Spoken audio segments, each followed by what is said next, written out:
In this video, I'll show you how to deposit or withdraw on your Metamask wallet. To deposit crypto into Metamask, open your wallet and copy your wallet address. Metamask's official support says you can tap or click your public address to copy it, then paste that address into the sender or exchange you're transferring from. After that, choose the amount and confirm the transfer. That's how funds are received into your Metamask wallet. To withdraw crypto from Metamask, open the wallet and choose Send.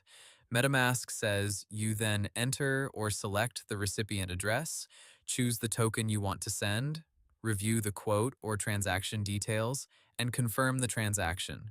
Make sure the wallet has enough balance not only for the crypto you're sending, but also for network fees. So the simple idea is this.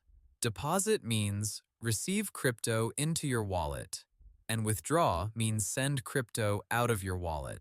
Always double-check the wallet address and network before confirming, because crypto transactions usually can't be reversed. Hope the tutorial was helpful, subscribe to my channel, and see you in the next video.